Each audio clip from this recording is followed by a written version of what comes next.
In Kenosha, Wisconsin, Michael Bell Jr. was shot and killed by the police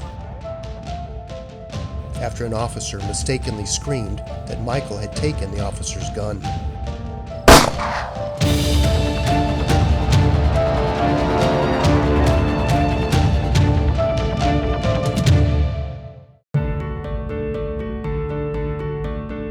In the years that followed, Michael Bell's father, Michael Bell Sr., has led a tireless effort to clear Michael's name and expose the cover-up in the death of his son.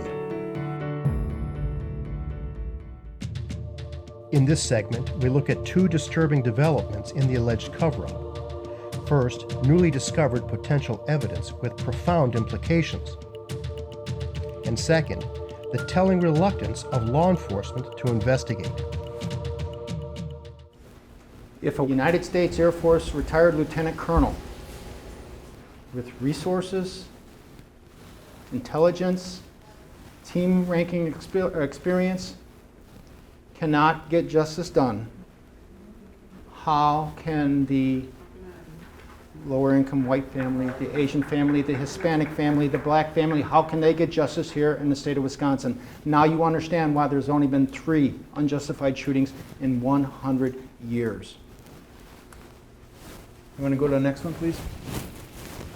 In Wisconsin, it is up to citizens to conduct proper investigations of police shootings. The system is broken. Next one, please.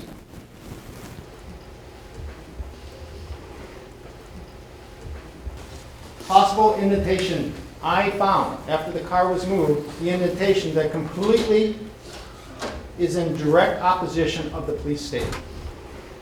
The indentation that Mr. Bell is referring to was discovered near the front of the garage. It is significant because it's consistent with eyewitness accounts that Officer Gonzalez stood on the right side of Michael Bell when he fired the fatal shot.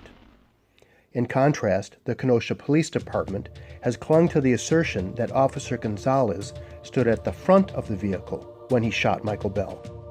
Putting Officer Gonzalez at the front of the vehicle is crucial for the Kenosha Police Department, because from that position, they can claim that Officer Gonzalez could not see that Michael Bell did not, in fact, have control of Officer Strausbaugh's gun.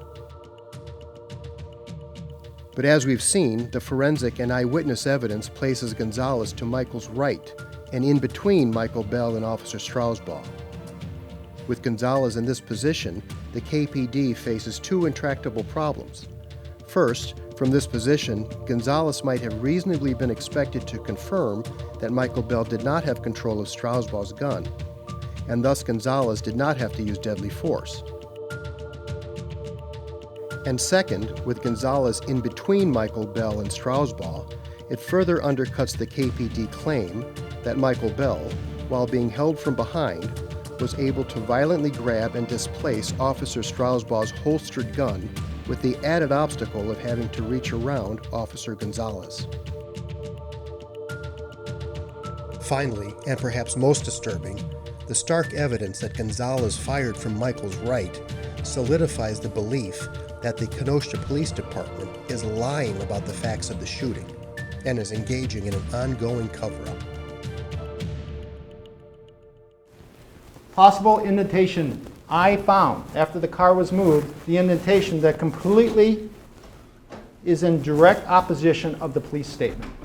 And if you take a look at the slide right here, it completely lines up where the bullet slug was found. After 14 years, that car was moved, and that hole was right here, and the bullet hit that direct on, and it came back to here. Next slide, please. Once again, this video is available to the press.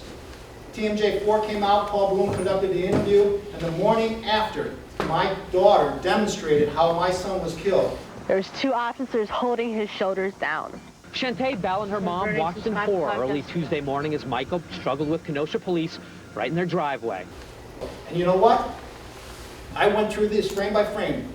30 frames per second is that's what they're shooting. And I know that directly below her, I saw dark pixels to show that that bullet location was there the night after the shooting. Okay. You can see right here, it makes everything forensically possible. You got mother and daughter to the right. You got a shell casing that was found over to the north. You got the indentation on the garage. Everything lines up. The bullet indentation, I'm going to call it a circular, concave indentation, and that trim was found directly in the line where the eyewitnesses said it was.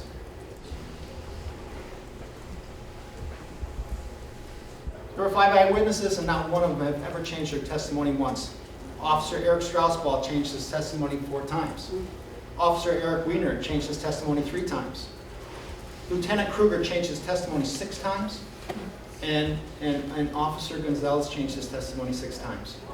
You tell me what detective who was interviewing a suspect will allow them to change their testimony 6 times and not challenge them on that. But you know what? Our legal system allowed that to go. Michael Gravely doesn't suspect it's a problem, and he's allowing this to pass.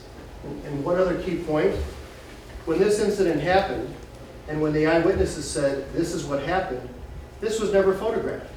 The Kenosha Police Department took no photographs, as far as we know, of the garage. As we know, they took no photographs of the mirror. They took no photographs of the windshield. And we believe they didn't take the photographs because they didn't want to. Because they didn't want to find out, and they didn't want it to be the record of what likely happened. So it's up to the citizens, years after the fact, and partly based on Judge Boyle's assessment that the bullet was found over here, that Mike Bell goes back and does a detailed look of the garage and finds this indentation. Now, we don't know if that's the actual bullet, but it's very concerning. And the other point is that we don't know if this is being investigated. The DCI was out and they took the panel up, but we don't know what's happening. I have recordings where I had to fight with the Sheriff's Department. I contacted them and I said, I have a critical piece of evidence in a police homicide, come investigate it. Took me 2 days. I actually had to go down to the Kenosha County Sheriff's Department and talk with the Assistant Deputy Sheriff and say, if you don't process this, I am going to go and I'm going to go talk to the media and say, I found a critical piece of evidence in a police homicide, and you're not. And that is the only way that they finally came out there.